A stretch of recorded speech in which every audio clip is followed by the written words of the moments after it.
السلام علیکم اسٹوڈینٹس، آج ہم جماعت چہارم کی اردو پی ٹی بی کی کتاب کا صفحہ نمبر 42 پڑھیں گے۔ خدمت کار کون؟ خاص الفاظ: خدا ترس، عصا، نبینا، بلا ناگا، پیوند۔ مدینہ منورہ میں ایک نابینا بڑھیا رہتی تھی۔ وہ بے سہارا تھی، غربت کے باعث وہ پیوند لگے کپڑے پہنتی تھی۔ اس کے گھر کی حالت بہت خراب تھی۔ گھر میں ہر طرف کوڑا کرکٹ دکھائی دیتا تھا۔ گھر میں جگہ جگہ جالے لٹکے تھے۔ اس کے گھر میں کوئی نہیں تھا جو اس کی مدد کرتا۔ بڑھیا اپنی حالت پر بہت روتی، لیکن کوئی اس کی مدد کے لیے نہ آتا۔ اب ہم صفحہ نمبر 43 کی طرف آئیں گے۔ ایک دن ایک نیک شخص کا وہاں سے گزر ہوا۔ بڑھیا بے بسی کی حالت میں چارپائی پر پڑی تھی۔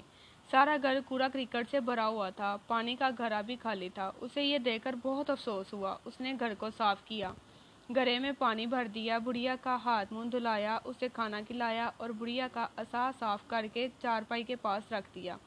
اب وہ شخص بلا ناگا وہاں آتا اور خاموشی سے گھر صاف کرتا، گھڑے کو پانی سے بھرتا اور بڑھیا کو اپنے گھر سے لایا ہوا کھانا کھلا کر وہاں سے رخصت ہو جاتا۔ بڑھیا کھانا کھا کر اللہ کا شکر ادا کرتی اور نماز پڑھ کر اس شخص کو دعائیں دیتی تھی۔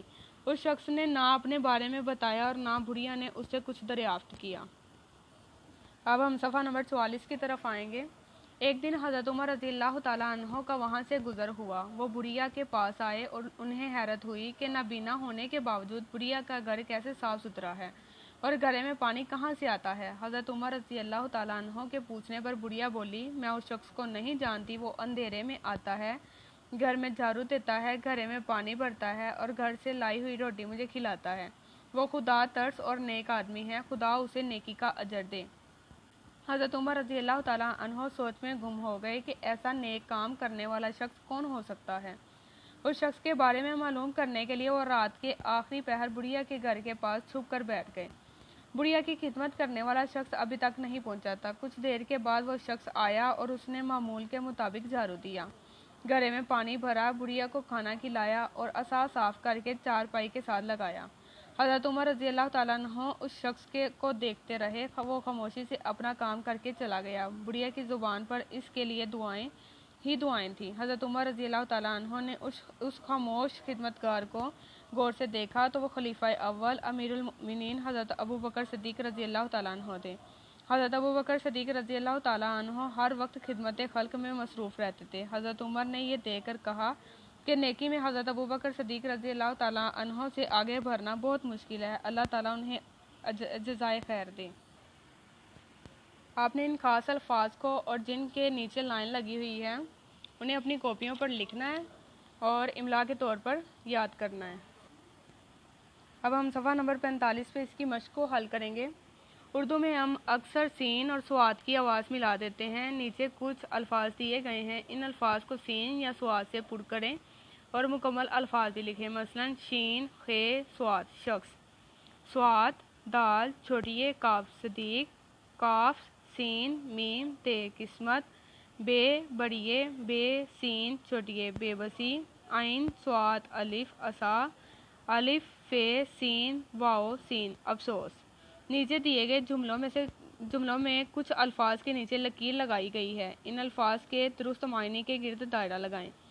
بڑھیا پیوند لگے کپڑے پہنتی تھی، گوٹا کناری، موتی جوڑ۔ وہ شخص بلا ناگا بڑھیا کے گھر آتا، ہر ہفتے، ہر مہینے، روزانہ۔ اب ہم صفحہ نمبر 46 کی طرف آتے ہیں۔ بڑھیا نابینا تھی لیکن پھر بھی اس کا گھر صاف تھا۔ اندھی، کمزور، بیمار، اندھی۔ وہ خدا ترس اور نیک آدمی ہے، برا، رحم دل، اچھا، رحم دل۔ اس شخص نے عصا صاف کر کے چارپائی کے ساتھ رکھ دیا، جوتے، برتن، لاٹھی۔ ان الفاظ کے جملے بنائیں۔ الفاظ جملے: خدا ترس، حضرت ابو بکر صدیق بڑے خدا ترس تھے۔ عصا، حضرت عیسیٰ کا عصا بہت مضبوط تھا۔ نابینا، بڑھیا نابینا تھی۔ پیوند، بڑھیا کے کپڑوں پر پیوند لگے ہوئے تھے۔ بے سہارا، ہمیں بے سہارا لوگوں کی مدد کرنی چاہیے۔ سوالات کے جواب دیں۔ بڑھیا کا گھر کیسا تھا؟ بڑھیا کے گھر کی حالت بہت خراب تھی، ہر طرف کوڑا کرکٹ دکھائی دیتا تھا اور ہر جگہ جالے لٹکے تھے۔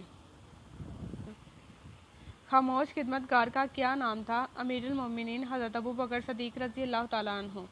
بڑھیا کس شہر میں رہتی تھی؟ مدینہ منورہ میں۔ حضرت عمر رضی اللہ تعالیٰ عنہ نے حضرت ابو بکر صدیق کو دیکھ کر کیا سوچا؟ نیکی میں حضرت ابوبکر صدیق رضی اللہ تعالیٰ عنہ سے آگے بڑھنا بہت مشکل ہے، اللہ تعالیٰ انہیں جزائے خیر دے۔ الفاظ کے جمع بنائیں۔ واحد جمع مکان، مکانات، اعلان، اعلانات، احسان، احسانات، نقصان، نقصانات، حال، حالات۔